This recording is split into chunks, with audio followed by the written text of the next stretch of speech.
안녕하세요 여러분, 준희입니다. 많은 분들이 이미 아시겠지만 제가 최근에 12번째 자격증에 도전을 했어요. 위험물 산업기사라는 시험인데 제 전공이랑 약간 유사한 자격증이었거든요. 근데 오늘 그 시험의 합격 발표가 나는 날이라 가지고 결과를 확인하려고 카메라를 켰습니다. 사실 제 합격 여부가 확신이 안 서요. 왜냐면 직장이랑 병행을 하다 보니까 일을 하면서 공부하는 게 쉽지가 않더라고요. 그래서 완벽하게 준비를 하지는 못했어요. 근데 아무튼 제발 합격이길 바라면서 확인을 해보겠습니다. 큐넷. 사실 오전에 발표가 난 것 같은데 일을 하느라 확인을 못했어요. 합격일까요? 불합격일까요? 오! 합격이네? 점수 볼까? 73점? 몇 점이 합격 라인이지? 70점이 합격 라인인 것 같은데? 60점인가? 아무튼 합격했다. 캡처해야지. 저 너무 덤덤하죠? 합격했습니다. 유후. 뿅. 안녕하세요. 영상이 너무 짧아질 것 같아가지고 막간 Q&A를 해보도록 하겠습니다. 제가 이 자격증 영상이 되게 많잖아요. 거기서 구독자분들이 공통적으로 질문을 많이 해주셨던 부분에 대해서 답변을 드려보려고 해요. 먼저 질문에 앞서서 제가 취득한 자격증은 총 11개이고요. 나열을 해보자면 전공과 관련된 건 항공기사, 위험물 산업기사가 있고, 그리고 제 취미생활이랑 관련된 자격증은 라이프가드, 그리고 생활스포츠 지도사 수영이 있고요. 그리고 어학 관련된 거는 토익, 영어, 그래 이거 만료됐다, 맞다. 토익은 만료됐는데 취득을 했었고, 그리고 오픽 영어, 오픽 일본어, JLPT 2급 일본어 자격증이에요. 그리고 IELTS 7.0 영어 자격증이에요. 이렇게 있고요. 맞다. 그리고 취업이랑 관련돼서 제가 취업하려고 땄던 자격증은 컴퓨터 활용 능력 시험 1급, 그리고 한국사 2급이 있습니다. 몇 개죠? 11개. 토익 만료됐으니까 10개? 11개? 아무튼 그 정도 있습니다. 사실 저도 시작할 때는 이렇게 많이 따게 될 줄 몰랐어요. 근데 제가 원체 하고 싶은 게 굉장히 많았거든요. 그래서 하고 싶은 거에 대해서 주저없이 도전을 했고요. 그게 취미랑 관련된 자격증을 따는 거였어요. 생활 스포츠 지도사랑 그 인명구조 요원 라이프가드 자격증, 그걸 먼저 취득을 하기 시작했는데 이게 성취감이 너무 만족스러운 거예요. 재밌게 뭔가를 하면서 자격증이라는 결과물이 눈에 이렇게 명시가 되잖아요. 심지어 이걸로 제 2차, 3차로 활용을 할 수가 있고, 그래서 이러한 매력을 좀 느꼈다고 해야 되나? 그래가지고 하나하나 차곡차곡 따기 시작한 게 여기까지 오게 됐어요. 사람에 따라서 전공도 다 다르고 관심 분야도 다 다르잖아요. 근데 공통적으로 말씀드릴 수 있는 건 기본적으로 국가 자격증을 굉장히 저는 추천을 드려요.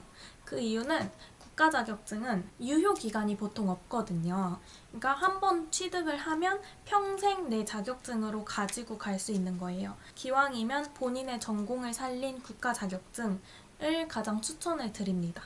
전공에 대한 자신감도 살릴 수 있고요. 그리고 취업할 때도 유리한 거는 누구나 다 아는 사실이고, 그리고 평생 가지고 갈 수 있는 자격증이기 때문에 기왕 시작하는 자격증이다 라고 하면은 무난하게 전공 국가 자격증을 추천해 드릴게요.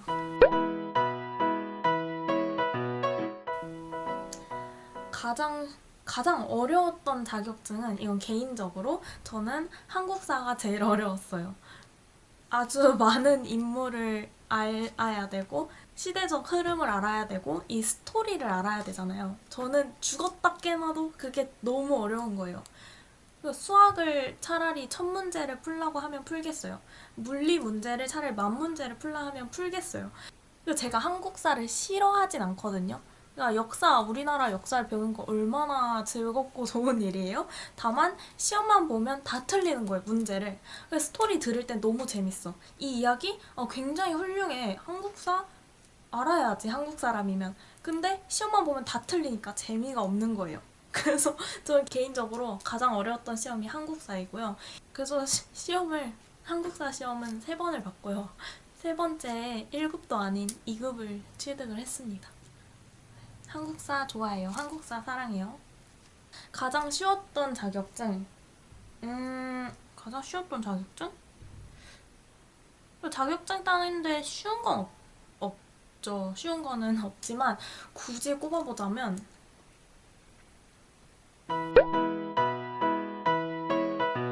다양한 어학 자격증을 취득을 해본 사람으로서 현실적으로 도움이 되는 건 말드스 읽기를 모두 다 보고 해외에서도 인정을 해주는 자격증이에요. 근데 비용이 굉장히 많이 들고요. 굳이 해외로 취업을 하려거나 이민을 하고자 하는 사람이 아니면 여기까지는 필요가 없는 것 같고요. 취업을 위해서는 요새는 오픽이나 토익 스피킹을 많이 준비를 하시는 것 같습니다. 개인적으로는 토익을 별로 좋아하지 않아요. 토익 점수와 실제 영어 실력과는 비례한다고 생각하지 않기 때문에 저는 토익이 만기되었어도 단 한 번도 다시 응시하려고 생각을 해본 적이 없고요. 토익을 딴 이유는 단순히 그냥 교환학생을 가기 위해서 취득을 했었습니다. 일부는 도움이 되는 것 같아요. 내가 어디에 지원하냐에 따라서 어느 만큼 도움이 되는지가 다르지만 기본적으로 가산점을 주는 자격증들, 필수로 따야 되는 자격증들, 그런 것들은 취업에 도움이 됩니다. 다만 저처럼 막 11개, 12개 이렇게 뭐 많이 딴다고 해서 마냥 취업에 도움이 되지는 않는 것 같아요. 단순히 자격증의 개수가 많은 것보다는 업무랑 관련된 경험 있잖아요. 인턴이 됐든 다른 뭐 실습 경험이 됐든 랩실 활동이 됐든 그러한 경험들이 훨씬 더 취업에 도움이 되는 것 같습니다. 개인적인 의견이에요. 그래서 저는 실제로 지원을 할 때 자격증 쓰는 칸이 있잖아요. 거기다가 뭐 다 쓰지는 않았고 한 연관된 거 3개 정도씩 작성을 했었던 것 같아요. 그리고 제가 한 번은 뭐 자기소개서에 자격증이 많다라는 얘기를 작성을 했는데 한 면접관님께서 이렇게 다방면에 여러 가지 자격증이 있는데 과연 이 업무를 끈기 있게 잘 할 수 있겠어? 라고 질문을 하신 적이 있거든요. 그래서 마냥 자격증이 많다고 해서 모든 사람들이 다 좋게 봐주시는 거는 아니라는 걸 그때 한번 깨달았었어요. 저는 개인적으로 컴퓨터 활용 능력 시험, 컴활이라고 하거든요. 그 시험이 가장 유용하게 쓰이고 있어요. 사실 그 자격증 볼 때는 정말 울면서 땄거든요. 너무 모르겠어서 내가 도대체 이걸 왜 해야 되지? 내가 이렇게 어려운 걸 어떻게 하지? 이러면서 땄는데 막상 회사에 취업을 하고 나니까 컴활처럼 유용한 자격증이 없는 거예요. 이거는 느껴보셔야 알 수 있어요. 근데 컴활을 쓸 줄 안다? 이러면 업무 효율이 정말 하고 올라가서 저는 개인적으로 컴활을 되게 도움이 된다고 생각하는 자격증입니다. 그리고 한 가지 더는 생활 스포츠 지도사 자격증인데요. 이 자격증이 있으면 수영 강사로 활동을 할 수 있거든요. 근데 이것도 대학생 때 굉장히 도움이 많이 됐어요. 왜냐면 이 자격증이 있으면 알바 자리 구하기가 정말 쉽고요. 그리고 페이가 굉장히 쏠쏠했어요. 그때 최저시급이 7천 얼마였는데 제가 그때 2만 원 받고 알바를 했었거든요. 한 타임에. 그래서 운동을 좋아하신 분들이면 생활 스포츠 지도사 이 자격증 추천드립니다. 이거는 시험 유형에 따라 좀 저는 다르게 하는데 문제은행식이라는 시험은 무조건 기출문제만 풀고요.